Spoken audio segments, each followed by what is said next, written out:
ঢাকা শহরের ফুটপাত সব ফাঁকা, কোনো হকার নাই।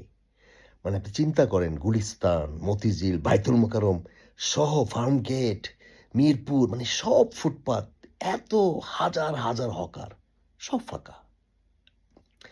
ভাই মানে বয়সের অভিজ্ঞতায় ঢাকা শহর যেহেতু জন্ম, আমি মানে ডেফিনিটলি ধরে নিছি যে যেহেতু সরওয়ার তুষারের কথা 100% রাইট, আমি সমর্থন করি।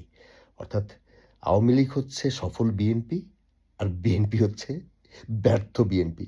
মানে বিএনপির শয়তানি বুদ্ধি, বিএনপির মানে কি বলে দুর্নীতি, মানে সকল ধরনের বুদ্ধির ক্ষেত্রে, কূটনামির ক্ষেত্রে, মানে মানে চুরির ক্ষেত্রে আওয়ামী লীগের চেয়ে বেটার।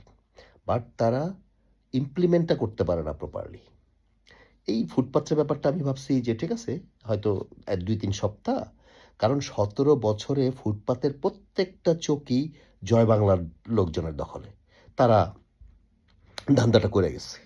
এখন যদি মানে বিএনপি ক্ষমতায় আসে, আর এখনো বিভিন্ন ছত্রছায়ায় জয় বাংলার লোকরা ছিল, প্লাস ওই চৌকির ব্যবসায়ীরাও অধিকাংশই জয় বাংলার।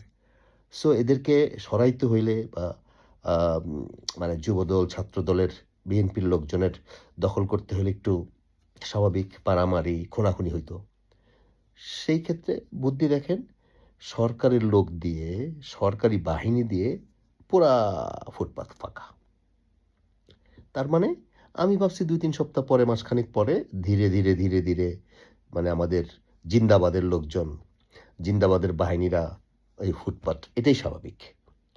এটাই এভাবেই একটা মানে টেকনিক্যালি আমি ওকে, সুস্থ নিয়ম, স্বাভাবিক নিয়ম। বাট না, বিএনপি তো আরো বেশি স্মার্ট।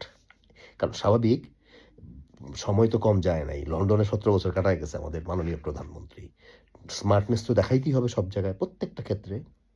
সো এখন শুনলাম যে ফুটপাতে নাকি ওই যে ফ্যামিলি কার্ড, কৃষি কার্ড, এখন হকার কার্ড দেওয়া হবে। সব ঠিক আছে। যাক, হকারের একটা বিশাল মানে কর্মী বাহিনীর কর্মসংস্থান হয়ে যাবে ছাত্রদল, যুবদলের।